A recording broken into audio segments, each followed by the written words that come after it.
makes me realize that you don't always have to make such like a big movement. Like I don't have to stage a walkout at my school to make a difference in the world. Like I don't have to get bills passed and things like that. Like I don't have to do something major like that to make a difference. Like it's the small things that you do within your day, the small things that can make like the most difference in some people's lives.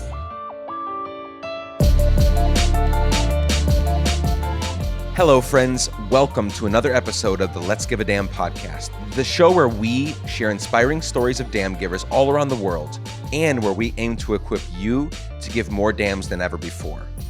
This is going to be the shortest podcast episode we've done, but don't think for 1 second that you'll leave any less encouraged than you have with any other episode. I have a very, very special guest to introduce you to today. But before we get to our guest, we are wrapping up a series of podcasts sponsored by our friends at Scout Books in Portland, Oregon. Before I say anything about them and how much I love them, let's listen to our last segment from one of their team members. Here's Paola, their press lead, to share about how BARC, Equity Alliance, and Scout partnered up to do something meaningful together. Take it away, Paola. Hi, my name is Paola, and I'm the press department lead at Scout Books. When I'm not covered in ink, I spend most of my time among the wildly diverse flora and fauna of the Pacific Northwest. BARC is a nonprofit grassroots organization whose mission is to advocate for the natural, thriving habitat of Mount Hood National Forest, and to protect this magical place from the commercial destruction by empowering activists and volunteers through education and free access to the forest. As a member of the Equity Alliance at Scout Books and our commitment to using 100% recycled paper, a partnership between these two entities was a natural formation. We worked with BARC to create ground truthing guides, pocket notebooks that BARC volunteers reference when collecting critical information from the forest. BARC uses these guides to record the truth of the ground of proposed timber sales. This information is then submitted to the Forest Service to help advise the sale of trees from Mount Hood. In a world built on resource extraction and in the face of climate change and water insecurity, these little books were a great way for us to give back to a community working to secure a more sustainable future. I love this one example and one of many of the impactful work Scout Books does. Ultimately, we partner with Scout because they believe business can be a force for good and that business can have a positive impact on people and the planet. Scout uses a huge portion of their time, energy, and budget to love and serve humanity well. I highly recommend you check out their work at scoutbooks.com, and please consider using them for your next team retreat booklet that you need to make, your next work event, your next fundraiser, or maybe you want to create cool products to sell or hand them out to your friends. Either way, I 100% stand behind them and their work. Remember, you can still get 15% off your order at scoutbooks.com by using our code GIVEADAMN in all caps, GIVEADAMN in all caps at checkout. Hit me up if you have any questions or if you'd like to get in touch with them directly. They're a wonderful bunch, and I know they'd love to hear from you. Scout Books, I can't thank you enough for believing in what we're doing on this podcast. Keep up the good work. Okay, now for this week's podcast guest. Her name is Clara Daly. She's 15 years old, and she's from Calabasas, California. You may recognize her name because she did something a few weeks ago that made her a viral sensation all over the world for a few days. If you don't believe me, go Google or Yahoo or Bing or whatever you use. Go Google her name and you'll find pages and pages of the story we are about to share with you on this show. If you have no idea what I'm talking about, I don't want to give anything away. So without further ado, here's my conversation with the lovely and passionate Clara Daly.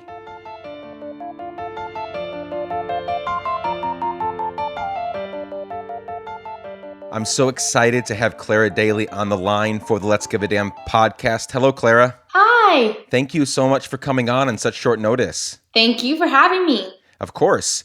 If I type your name into Google right now, I'm going to find several pages of you, and more you. And there's a reason for that, because on June 18th, you were flying across the U.S., correct? Yes, I was, from Massachusetts to Portland. Yep, and you're with your mom, and something happened on that flight that caught the attention of several people, and all of a sudden you were this viral sensation all over the internet, and I think for good reason. There's a lot of bad reasons to become viral. This was a good one. So why don't you tell me kind of what happened? I mean, people can go look it up, but Tell me kind of what happened, and then I'll ask some more questions, and we'll get into a couple different things that I really want to hit on and get your perspective on. So what happened on that flight from Boston to Portland on June 18th? Well, I was flying with my mother, and we were supposed to fly later in the day from Massachusetts to Los Angeles, like a direct flight, but our plane was delayed. Okay. It was canceled, I guess, and so we had to do a layover in Portland. So I'm flying from Portland to Massachusetts to Portland, then to Los Angeles, and so I'm on the flight, and then the flight attendant presses the call button and it's asked, like, tells everyone, does anyone speak sign language? And so I, pressed the call button and I was like, yeah, like I speak sign language. Like, yeah, I can help you. And so she told me that there was a passenger on the flight who was both deaf and blind and that he needed some assistance to ask him what he needed, if he needed anything. So they told me that I had to sign individual letters into his hand to make words so he would know, so he would feel like my hands and like the shape that they were in. So I asked him, I spelled out for him, how are you? Are you okay? Do you need anything? And he said he needs some water. So I told him to get him some water, and then I went back to my seat. Then the flight attendant came back and told me that he had been asking for me, and she asked if I could go in and check on him again, and I said, yeah, sure. And I went in. I asked him again, how are you? Are you okay? Do you need anything? He asked me how long we had left on the flight, and I told him we had about 3 hours.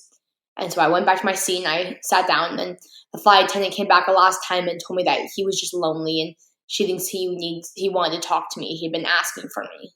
So then we went and we just talked for the last hour. Well, first, I want to commend you for that. And there's a couple reasons why. So a lot of people listening might say, well, of course she should have responded because she knew sign language and they needed someone. It's her responsibility to respond.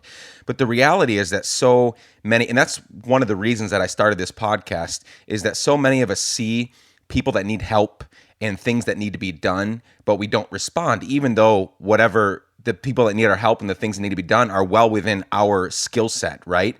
And they don't respond because whatever, there's, I don't know what you were doing. Maybe you were watching a movie or listening to music, reading a magazine, sleeping, whatever. You could have chosen to not, for whatever reason. Maybe you were upset because the plane was delayed or whatever, and you could have just chosen, I'm not going to do that, but instead you didn't choose to do that. And so I have a question here.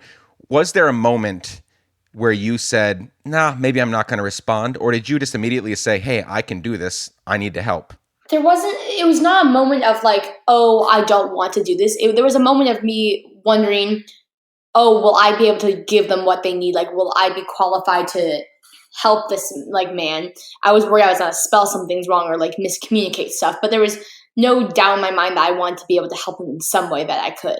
Is that something that's part of your life, people that you observe, maybe your family? Like, are there people around you that, for the sake of this podcast, that do give a damn, people that see stuff that needs to be done and do it? Is that part of your environment, or is that something that you're kind of learning and exploring on your own? I mean, my home environment is very much like that.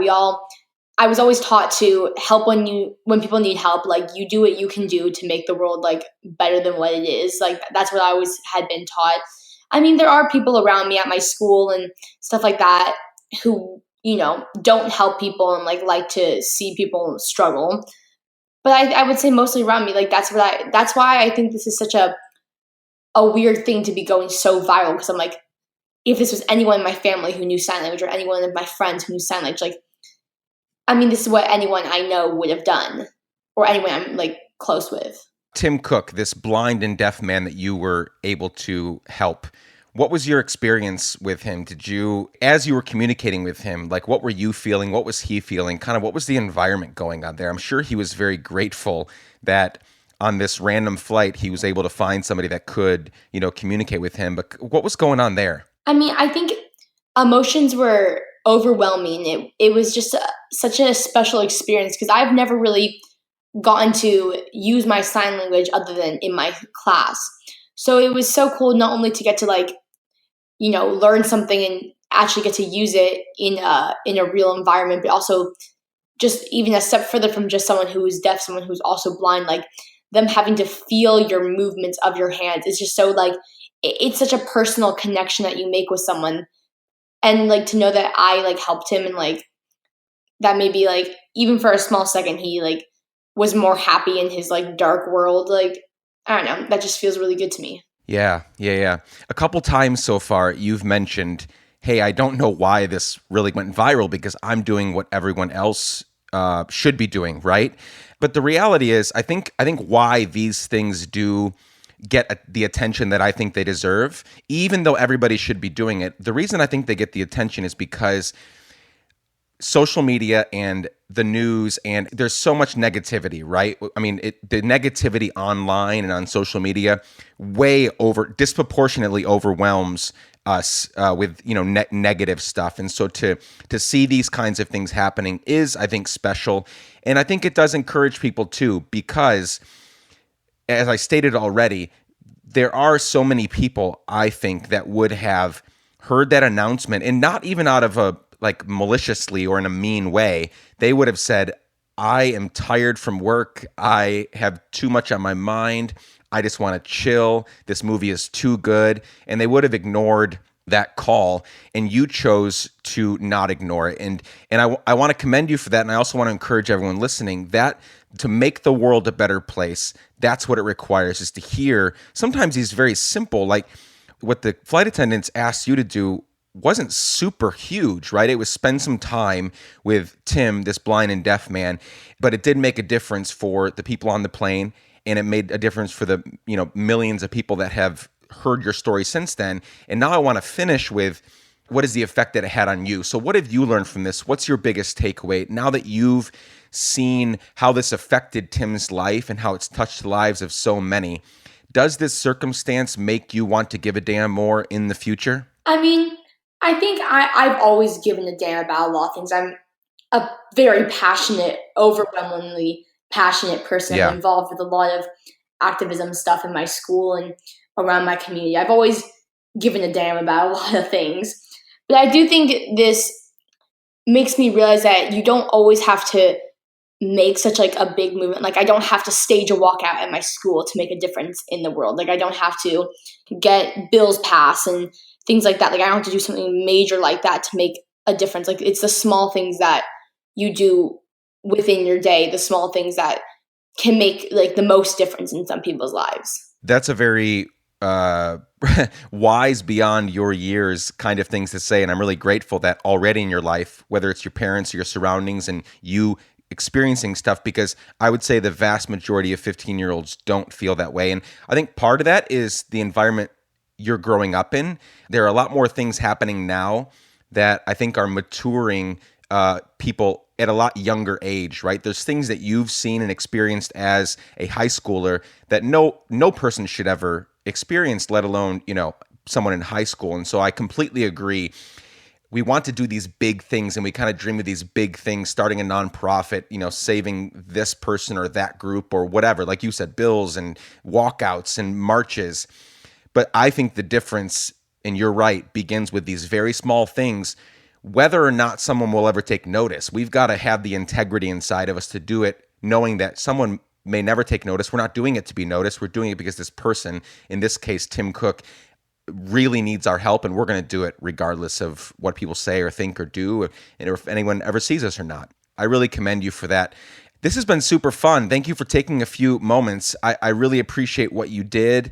I appreciate, what you're going to continue doing. Again, if you feel that at 15, I hope, I wish the best for you as you continue to, figure out what you want to do and the kinds of ways that you want to impact the world. So thank you so much for being here with me today. Thank you so much for having me. This is a nice talk. Dear friends, I want Clara's story to serve as an example to everyone, but especially to young people, that you matter. The things you do matter. And you have the opportunity to show us old geezers how to give a damn. I'm so encouraged to hear that giving a damn is part of Clara's life, and I wish that for every young person listening to this podcast right now. You can find show notes for this podcast episode and all the others by going to podcast.letsgiveadamn.com. That's podcast.letsgiveadamn.com. Hit us up on social media. I'm Nick LaPara, and we're Let's Give a Damn at Let's Give a Damn everywhere. Please let me know how I can help you. If you have any podcast guest suggestions or anything you'd like, maybe you hate what we're doing, let us know. I would love to chat with you about those things. Be sure to check out scoutbooks.com. Use the code in all caps, give a damn. Give a damn in all caps at checkout. I love them. You will too. Last but not least, the show is edited and produced, as always, by the Wizard of Audio, Chad Snavely. Friends, I can't wait to spend time with you next week. Love you all. Bye for now.